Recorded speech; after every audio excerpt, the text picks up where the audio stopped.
Hello, and welcome to the Nightly News. I'm Isaiah. And I'm Emily.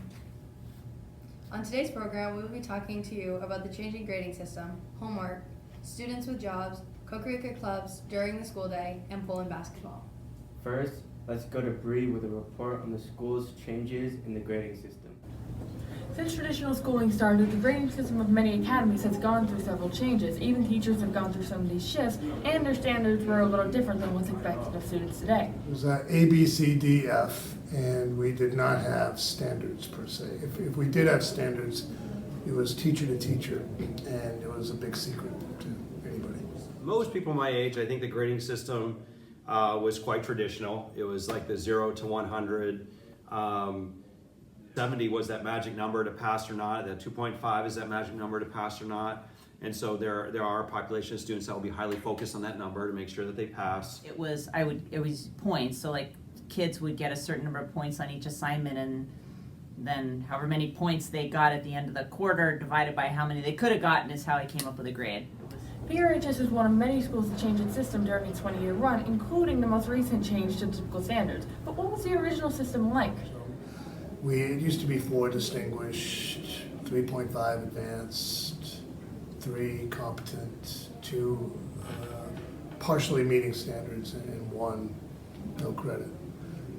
Well, we started off with the grading system with distinguished, advanced, competent, and that has pretty much endured for most of our schools being open. I think it's been interpreted in different ways by teachers and by students over time, and narratives used to be written to support explaining what those grades were. Now, PRHS has abandoned the distinguished and advanced term of the rubric and has made the system entirely number-based. But why was this change made in the first place? Kids and parents would say, I don't know what a CO means, right? So everybody knew what the 3 was and a 3.1 and a 3.2, but then when we would put the CO or the AD or the DS on the transcript, people wouldn't remember what those grades were. And so I was one of the teachers who said, you know what, we should start using numbers to make it easier to actually calculate grades. So I was one of the teachers who sort of did a pilot program with a grade book to try and do numbers, and sort of said, yep, we should do this because kids will understand it better, parents will understand it. Even though the grading system is very new, there are already some parents who agree that this new change is a lot easier to handle. Take, for example, Lisa Storr, the school nurse with 2 of her children attending PRHS. Yeah, I think it will be a lot easier to understand because a lot of other schools and schools beyond high school use that system, so they'll all be equal. It's highly likely that this grading system will benefit most students at the school and make it easier for parents to evaluate how their child is doing. I'm reporting from WPRH. Thanks, Bree, on the insight of the changes in the school's new grading system. Now, let's look whether or not homework is a good idea. Here is James with more. At PRHS, homework is almost always given out, and some kids may say homework is bad, yet teachers still hand it out.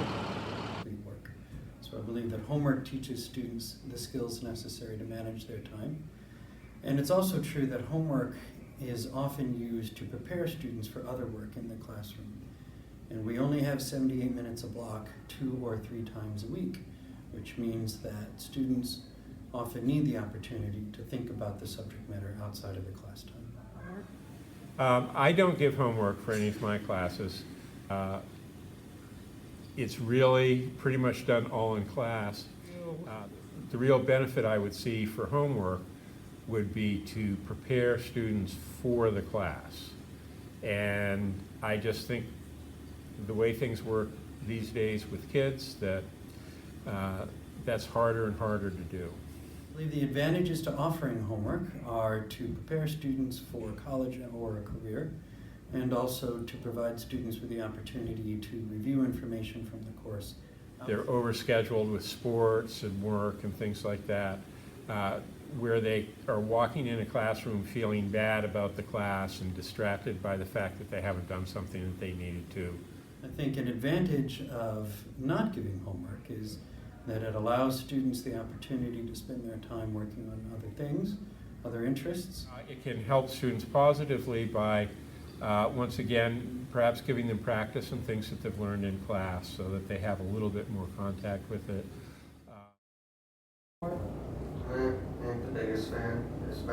I can do in my time. Teachers and students both have a diverse opinion on homework. I'm James Willis, and thank you, and I'm reporting for PRH. Thanks, James. I personally think that homework could be useful, but it's also very time consuming. Having a part-time job can also give students less time to do their homework. Part-time jobs are very time consuming for many students here at PRHS. Here's Trinity with more. Over recent years, many students have been applying for part-time jobs while still attending high school. Having these part-time jobs has taught many students valuable lessons that they need to have throughout their lives. For a lot of kids, it teaches them responsibility and time management, how to work with others, all of those skills that are going to be helpful later on in the real world. You have to learn how to be responsible, how to get there on time, how to get things in on time, and that relates a lot to school, especially with like our HOW grades. We're at Hobby Lobby where I work. I just prioritize one thing at a time, get that done, and then just keep moving on with my tasks. And then also balancing that with homework and figuring out when to do it and how much I can handle. Like, I've learned how much I can handle personally. I learned about how to get along with others, and especially like working with a lot of adults who had a lot more work experience than I did. How to communicate with an employer, how to communicate with your boss, all of those time management skills, working as part of a team. All of those things I think then in turn helped me in school and helped me figure out more about what I wanted to do later in life too. Working in high school also shows students which career paths they will probably want to go into, giving them clear goals for their future endeavors.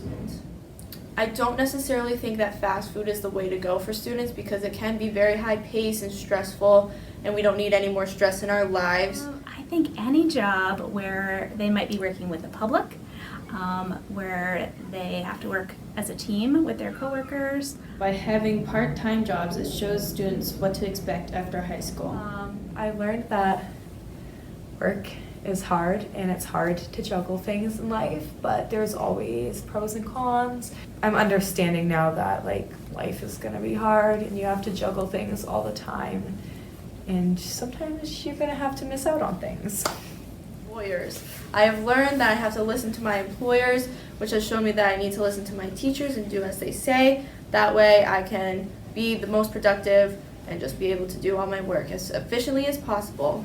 You have to mentally understand that you have to get there. Like, people aren't going to want you to work with them if you're lazy and you don't get places on time and you don't do your work. So I think 15 is a great age, but maybe even younger if the person is mature and has proven that they're capable.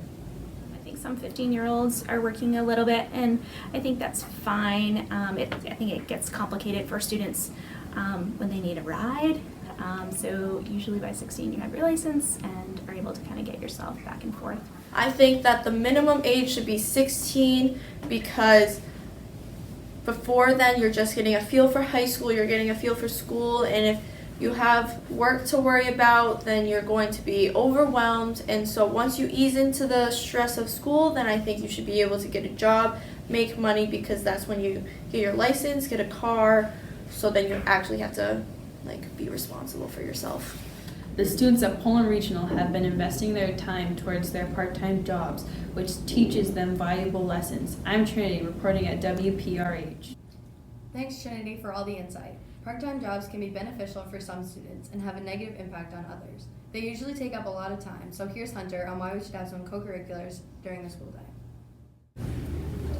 At Poland Regional High School, there is some debate whether co-curricular clubs should take place during the school day. I guess my first concern would be for the academic schedule. If we reserved Wednesday last block for co-curriculars, we would necessarily have to shift some classes around. We might actually lose some classes because of that. So that would be my first concern, that we wouldn't be attending to the students' educational needs sufficiently. I think it would just be about making sure that everybody's got a place to be and not having kids just leave school because they don't want to do a club. We might have kids just leaving, so that would worry me. Well, one obstacle is always sort of missing class, right? Teachers missing class, and we have middle school has a rotating schedule, but the high school doesn't. So if we did it the same time, it would always hit the same class. So we'd have to figure out a way to be creative so certain classes didn't get canceled all the time. I think, again, the schedule and making sure that we have enough room in the schedule to get everyone the classes they need. I think kids would enjoy some of them. We probably could offer more clubs if it was during the day, and kids might be more involved in them. While there are concerns about processes and academics, there are still some people who think it would be a good idea. I think that if there were some co-curricular clubs that could run during the day, I think that would be great. I'm not sure about last block on Wednesdays because that people have classes that teachers would not want students missing time out of. However, I think it would be great if it could be during lunch and roundtable time. That would be an hour's worth of time. And if it could be something that would be maybe once a month or something on a Friday during lunch and roundtable time, and then students could have their lunch while they're participating in the co-curricular. And then the roundtable time, if it was a Friday, there's Fun Friday and people that go to the gym, and it seems like a lot of times on Fridays, it's a little bit more free time with roundtable. So if there was potentially a time that it could happen during lunch and roundtable, even like once a month, I think that would be awesome. Whether time should be provided during the school day for co-curriculars is a topic that is still being researched. I'm Hunter, backup reporting from WPRH. Thanks, Hunter. Co-curriculars are a requirement here at Poland, and it's important for students to be able to do them. What do you think, Emily? I think that it's a great idea, but you wouldn't be able to play sports during the day, so it might not work. Sports are a big part of students' lives. Now, here's our own, Isaiah, with a report on basketball. There are high hopes for Poland's basketball season at PRHS. Going to the games and seeing the team play. There's always that potential that you guys could have a good season. School spirit and team enthusiasm are great reasons to come watch Poland basketball. It makes kids who even aren't playing that sport excited to come out and watch players and see how well they do. The turnout of the people at the games could affect the attitude, but I don't think that the pep rallies will really get more people to go. I think the people that are going to go no matter what. Student athletes are encouraged to practice every day.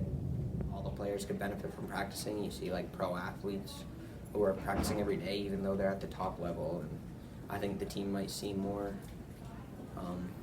be more successful if maybe some kids practice more. The basketball team has a tough competition from other schools. I think either GNG or Lake Region, just because they always are our biggest rivals. Probably Lake Region because I know you guys like to play them in football, and I think it's just fun to play against them or watch you guys playing against them. There are concerns for the team and their performance. One of my concerns would be it's nice to see a basketball team that wins, and I know you guys had a rough season last year, so maybe you guys could bounce back. It's more fun to watch when a team's winning. I think anyone can say that. So whether the Knights win or lose, they love playing the game and seeing the community come and watch. I'm Isaiah Hill, reporting from WPRH. Thanks for that report, Isaiah. I hope you guys win. Thanks, Emily. That's it for our show. I'm Isaiah. And I'm Emily. Have a great day.